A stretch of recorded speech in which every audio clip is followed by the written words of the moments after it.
Lives of Girls Who Became Famous by Sarah K. Bolton. Elizabeth Barrett Browning. Ever since I had received in my girlhood from my best friend the works of Elizabeth Barrett Browning, in 5 volumes in blue and gold, I had read and reread the pages, till I knew scores by heart. I had longed to see the face and home of her whom the English call Shakespeare's daughter, and whom Edmund Clarence Stedman names the passion flower of the century. I shall never forget that beautiful July morning spent in the Browning home in London. The poet-wife had gone out from it, and lay buried in Florence, but here were her books and her pictures. Here was a marble bust, the hair clustering about the face, and a smile on the lips that showed happiness. Near by was another bust of the idolized only child, of whom she wrote in Casa Guidi windows. The sun strikes through the windows, up the floor. Stand out in it, my own young Florentine, not 2 years old, and let me see thee more. It grows along thy amber curls to shine brighter than elsewhere. Now look straight before and fix thy brave blue English eyes on mine, and from thy soul, which fronts the future so with unabashed and unabated gaze, teach me to hope for what the angels know when they smile clear as thou dost. Here was the breakfast table at which they 3 had often sat together. Close beside it hung a picture of the room in Florence where she had lived so many years in wedded bliss as perfect as any known in history. Tears gathered in the eyes of Robert Browning as he pointed out her chair and sofa and writing table. Of this room in Casa Guidi, Kate Field wrote in the Atlantic Monthly, September 1861, "They who have been so favored can never forget the square ante-room, with its great picture and pianoforte, at which the boy Browning passed many an hour, the little dining-room covered with tapestry, and where hung medallions of Tennyson, Carlyle, and Robert Browning, the long room filled with plaster casts and studies, which was Mr. Browning's retreat, and dearest of all the large drawing-room, where she always sat. It opens upon a balcony filled with plants, and looks out upon the old iron-grey church of Santa Felice. There was something about this room that seemed to make it a proper and a special haunt for poets. The dark shadows and subdued light gave it a dreamy look, which was enhanced by the tapestry-covered walls, and the old pictures of saints that looked out sadly from their carved frames of black wood.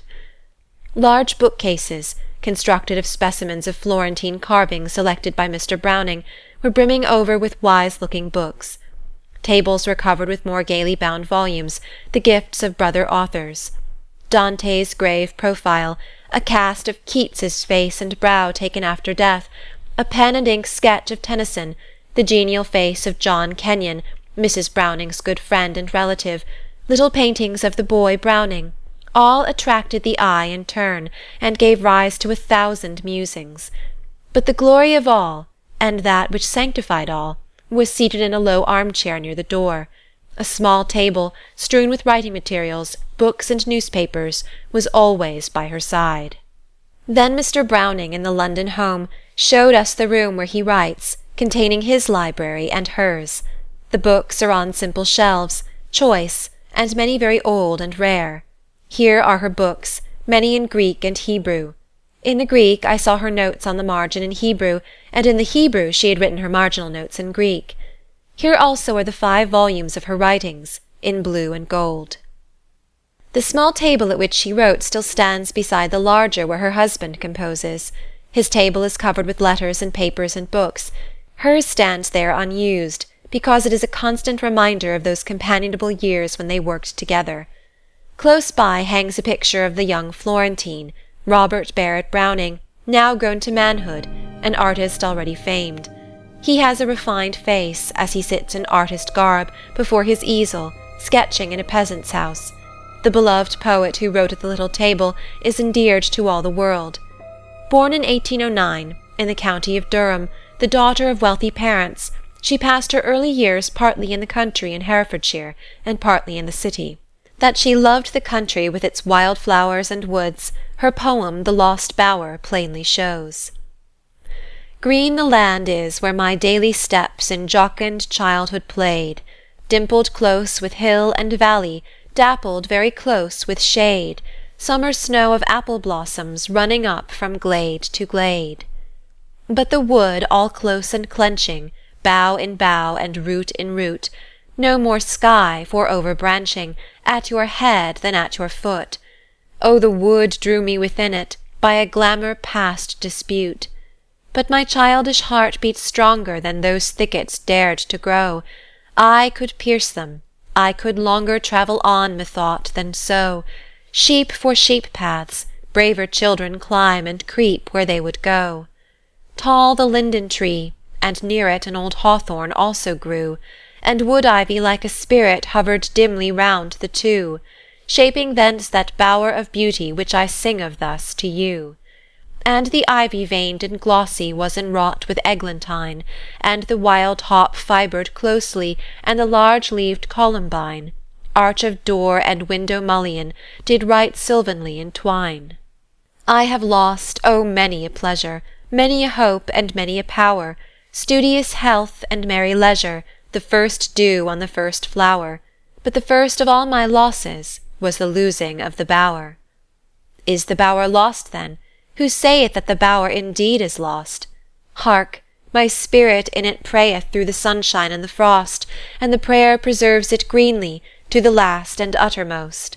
Till another open for me in God's Eden land unknown, with an angel at the doorway, white with gazing at his throne, and a saint's voice in the palm trees singing, All is lost and won.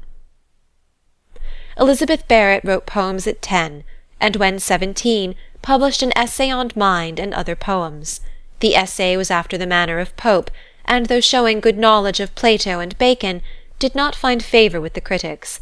It was dedicated to her father, who was proud of a daughter who preferred Latin and Greek to the novels of the day.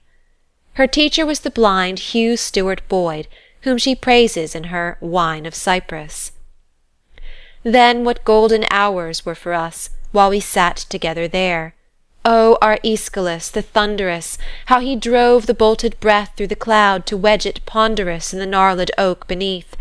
O our Sophocles the royal, who was born to monarch's place, and who made the whole world loyal, less by kingly power than grace! Our Euripides the human, with his droppings of warm tears, and his touches of things common till they rose to touch the spheres! Our Theocritus, our Bion, and our Pindar's shining goals, these were cup-bearers undying of the wine that's meant for souls. More fond of books than of social life, she was laying the necessary foundation for a noble fame. The lives of Elizabeth Barrett Browning, George Eliot, and Margaret Fuller emphasize the necessity of almost unlimited knowledge if woman would reach lasting fame. A great man or woman of letters without great scholarship is well nigh an impossible thing. 9 years after her first book, Prometheus Bound and Miscellaneous Poems was published in 1835. She was now 26. A translation from the Greek of Aeschylus by a woman caused much comment, but like the first book it received severe criticism. Several years afterward, when she brought her collected poems before the world, she wrote, "One early failure, a translation of the Prometheus of Aeschylus, which, though happily free of the current of publication, may be remembered against me by a few of my personal friends. I have replaced here by an entirely new version, made for them and my conscience, in expiation of a sin of my youth, with the sincerest application of my mature mind. This latter version, says Mr. Stedman, of a most sublime tragedy, is more poetical than any other of equal correctness, and has the fire and vigour of a master hand. No one has succeeded better than its author in capturing with rhymed measures the wilful rushing melody of the tragic chorus." In 1835 Miss Barrett made the acquaintance of Mary Russell Mitford, and a lifelong friendship resulted. Miss Mitford says, "She was certainly one of the most interesting persons I had ever seen. Everybody who then saw her said the same. Of a slight, delicate figure, with a shower of dark curls falling on either side of a most expressive face, large tender eyes, richly fringed by dark eyelashes, a smile like a sunbeam, and such a look of youthfulness that I had some difficulty in persuading a friend, in whose carriage we went together to Chiswick, that the translatress of the Prometheus of Aeschylus, the authoress of the Essay on Mind, was old enough to be introduced into company, in technical language, was out. We met so constantly and so familiarly that in spite of the difference of age, intimacy ripened into friendship, and after my return into the country we corresponded freely and frequently, her letters being just what letters ought to be, her own talk put upon paper. The next year, Miss Barrett, never robust, broke a blood vessel in the lungs. For a year she was ill, and then with her eldest and favourite brother was carried to Torquay to try the effect of a warmer climate. After a year spent there, she greatly improved, and seemed likely to recover her usual health. One beautiful summer morning she went on the balcony to watch her brother and 2 other young men who had gone out for a sail. Having had much experience, and understanding the coast, they allowed the boatman to return to land. Only a few minutes out, and in plain sight, as they were crossing the bar, the boat went down, and the 3 friends perished. Their bodies even were never recovered. The whole town was in mourning. Posters were put upon every cliff and public place, offering large rewards for linen cast ashore marked with the initials of the beloved dead, for it so chanced that all 3 were of the dearest and the best, one an only son, the other the son of a widow. But the sea was forever silent. The sister, who had seen her brother sink before her eyes, was utterly prostrated. She blamed herself for his death, because he came to Torquay for her comfort. All winter long she heard the sound of waves ringing in her ears like the moans of the dying. From this time forward she never mentioned her brother's name, and later exacted from Mr. Browning a promise that the subject should never be broached between them.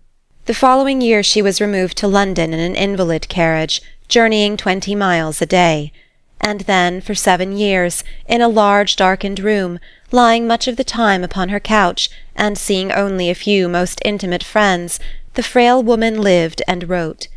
Books more than ever became her solace and joy. Miss Mitford says, "She read almost every book worth reading, in almost every language, and gave herself heart and soul to that poetry of which she seemed born to be the priestess." When Dr. Barry urged that she read light books, she had a small edition of Plato bound so as to resemble a novel, and the good man was satisfied. She understood her own needs better than he. When she was 29, she published The Seraphim and Other Poems. The Seraphim was a reverential description of 2 angels watching the crucifixion. Though the critics saw much that was strikingly original, they condemned the frequent obscurity of meaning and irregularity of rhyme. The next year, The Romaunt of the Page and Other Ballads appeared, and in 1844, when she was 35, a complete edition of her poems, opening with The Drama of Exile. This was the expulsion of Adam and Eve from Eden, the first scene representing the outer side of the gate of Eden shut fast with cloud, from the depth of which revolves a sword of fire self-moved. Adam and Eve are seen in the distance flying along the glare. In one of her prefaces she said, "Poetry has been to me as serious a thing as life itself, and life has been a very serious thing, but there has been no playing at skittles for me in either. I never mistook pleasure for the final cause of poetry, nor leisure for the hour of the poet. I have done my own work, so far as work, not as mere hand and head work, apart from the personal being, but as the completest expression of that being to which I could attain, and as work I offer it to the public, feeling its shortcomings more deeply than any of my readers, because measured from the height of my aspiration, but feeling also that the reverence and sincerity with which the work was done should give it some protection from the reverent and sincere." While The Drama of Exile received some adverse criticism, the shorter poems became the delight of thousands. Who has not held his breath in reading the rhyme of the Duchess May? "And her head was on his breast, where she smiled as one at rest. Toll slowly. Ring," she cried, "O vesper bell, in the beech-wood's old chapelle, but the passing bell rings best. They have caught out at the rein, which Sir Guy threw loose in vain. Toll slowly. For the horse in stark despair, with his front hoofs poised in air, on the last verge rears amain. Now he hangs, he rocks between, and his nostrils curdle in. Toll slowly. Now he shivers head and hoof, and the flakes of foam fall off, and his face grows fierce and thin. and a look of human woe from his staring eyes did go, toll slowly, and a sharp cry uttered he, in a foretold agony of the headlong death below. Who can ever forget that immortal cry of the children which awoke all England to the horrors of child labour? That, and Hood's Song of the Shirt, will never die. Who has not read and loved one of the most tender poems in any language, Bertha in the Lane? Yes, and he too, let him stand in thy thoughts untouched by blame. Could he help it, if my hand he had claimed with hasty claim? That was wrong perhaps, but then such things be, and will again. Women cannot judge for men. And, dear Bertha, let me keep on this hand this little ring, which at night, when others sleep, I can still see glittering. Let me wear it out of sight, in the grave, where it will light all the dark up, day and night. No woman has ever understood better the fullness of love, or described it more purely and exquisitely. One person among the many who had read Miss Barrett's poems felt their genius, because he had genius in his own soul, and that person was Robert Browning.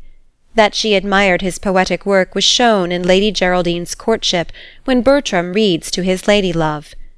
Or at times a modern volume, Wordsworth's solemn-thoughted idyll, Howitt's ballad verse, or Tennyson's enchanted reverie, or from Browning some pomegranate, which, if cut deep down the middle, shows a heart within blood tinctured of a veined humanity.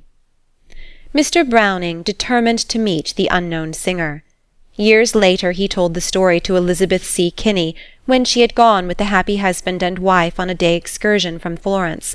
She says, finding that the invalid did not receive strangers, he wrote her a letter, intense with his desire to see her. She reluctantly consented to an interview. He flew to her apartment, was admitted by the nurse, in whose presence only could he see the deity at whose shrine he had long worshipped. But the golden opportunity was not to be lost. Love became oblivious to any save the presence of the real of its ideal.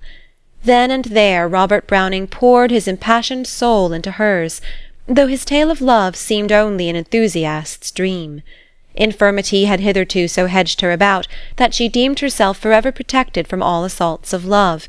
Indeed, she felt only injured that a fellow poet should take advantage, as it were, of her indulgence in granting him an interview, and requested him to withdraw from her presence, not attempting any response to his proposal, which she could not believe in earnest. Of course he withdrew from her sight, but not to withdraw the offer of his heart and hand. On the contrary, to repeat it by letter, and in such wise as to convince her how dead in earnest he was. Her own heart, touched already when she knew it not, was this time fain to listen, be convinced, and overcome. As a filial daughter, Elizabeth told her father of the poet's love, and of the poet's love in return, and asked a parent's blessing to crown their happiness. At first he was incredulous of the strange story, but when the truth flashed on him from the new fire in her eyes, he kindled with rage, and forbade her ever seeing or communicating with her lover again, on the penalty of disinheritance and banishment forever from a father's love. This decision was founded on no dislike for Mr. Browning personally, or anything in him or his family. It was simply arbitrary. But the new love was stronger than the old in her. It conquered. Mr. Barrett never forgave his daughter, and died unreconciled, which to her was a great grief. In 1846 Elizabeth Barrett arose from her sick-bed to marry the man of her choice, who took her at once to Italy, where she spent 15 happy years. At once love seemed to infuse new life into the delicate body and renew the saddened heart. She was 37. She had wisely waited till she found a person of congenial tastes and kindred pursuits. Had she married earlier, it is possible that the cares of life might have deprived the world of some of her noblest works. The marriage was an ideal one. Both had a grand purpose in life. Neither individual was merged in the other. George S. Hilliard, in his 6 months in Italy, when he visited the Brownings the year after their marriage, says, "A happier home and a more perfect union than theirs is not easy to imagine, and this completeness arises not only from the rare qualities which each possesses, but from their perfect adaptation to each other. Nor is she more remarkable for genius and learning than for sweetness of temper and purity of spirit. It is a privilege to know such beings singly and separately, but to see their powers quickened, and their happiness rounded, by the sacred tie of marriage, is cause for peculiar and lasting gratitude. A union so complete as theirs, in which the mind has nothing to crave nor the heart to sigh for, is cordial to behold and soothing to remember. Mr. Browning, says one who knew him well, did not fear to speak of his wife's genius, which he did almost with awe, losing himself so entirely in her glory that one could see that he did not feel worthy to unloose her shoe-latchet, much less to call her his own.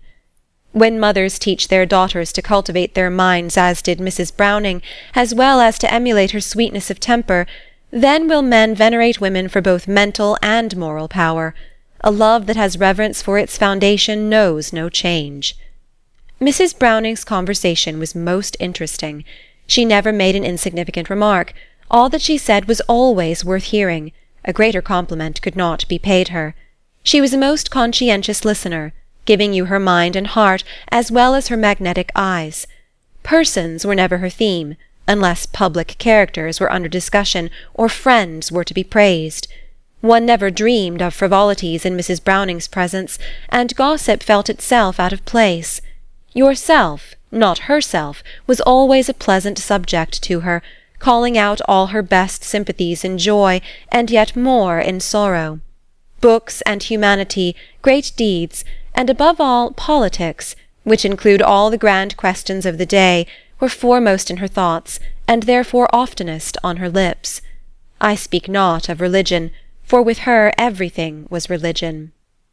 Thoughtful in the smallest things for others, she seemed to give little thought to herself. The first to see merit, she was the last to censure faults, and gave the praise that she felt with a generous hand. No one so heartily rejoiced at the success of others, no one was so modest in her own triumphs. She loved all who offered her affection, and would solace and advise with any. Mrs. Browning belonged to no particular country. The world was inscribed upon the banner under which she fought. Wrong was her enemy. Against this she wrestled, in whatever part of the globe it was to be found. 3 years after her marriage her only son was born. The Italians ever after called her the mother of the beautiful child. And now some of her ablest and strongest work was done. Her Casa Guidi Windows appeared in 1851. It is the story of the struggle for Italian liberty. In the same volume were published the Portuguese sonnets, really her own love life. It would be difficult to find anything more beautiful than these. First time he kissed me, but he only kissed the fingers of this hand wherewith I write, and ever since it grew more clean and white, slow to world greetings, quick with its "O list" when the angels speak. A ring of amethyst I could not wear here plainer to my sight than that first kiss. The second passed in height the first, and sought the forehead, and half missed half falling on the hair. O beyond meed, that was the chrism of love, which love's own crown with sanctifying sweetness did precede. The third upon my lips was folded down in perfect purple state, since when indeed I have been proud and said, my love, my own. How do I love thee? Let me count the ways. I love thee to the depth and breadth and height my soul can reach, when feeling out of sight for the ends of being and ideal grace. I love thee to the level of every day's most quiet need, by sun and candle light. I love thee freely as men strive for right. I love thee purely as they turn from praise. I love thee with the passion put to use in my old griefs, and with my childhood's faith. I love thee with the love I seemed to lose with my lost saints. I love thee with the breath, smiles, tears of all my life. And if God choose, I shall but love thee better after death. Mrs. Browning's next great poem in 1856 was Aurora Leigh, a novel in blank verse, the most mature, she says in the preface, of my works, and the one into which my highest convictions upon life and art have entered. Walter Savage Landor said of it, "In many pages there is the wild imagination of Shakespeare. I had no idea that any one in this age was capable of such poetry." For 15 years this happy wedded life, with its work of brain, hand, and heart, had been lived, and now the bond was to be severed. In June 1861, Mrs. Browning took a severe cold, and was ill for nearly a week. No one thought of danger, though Mr. Browning would not leave her bedside. On the night of June 29th, toward morning, she seemed to be in a sort of ecstasy. She told her husband of her love for him, gave him her blessing, and raised herself to die in his arms. "It is beautiful," were her last words, as she caught a glimpse of some heavenly vision. On the evening of July 1st, she was buried in the English cemetery, in the midst of sobbing friends, for who could carry out that request? And friends, dear friends, when it shall be that this low breath is gone from me, and round my bier ye come to weep, let one most loving of you all say, not a tear must o'er her fall, he giveth his beloved sleep. The Italians, who loved her, placed on the doorway of Casa Guidi a white marble tablet, with the words, "Here wrote and died E. B. Browning, who in the heart of a woman united the science of a sage and the spirit of a poet, and made with her verse a golden ring binding Italy and England. Grateful Florence placed this memorial, 1861." For 25 years Robert Browning and his artist son have done their work, blessed with the memory of her whom Mr. Stedman calls the most inspired woman, so far as known, of all who have composed in ancient or modern tongues, or flourished in any land or time. End of section 12.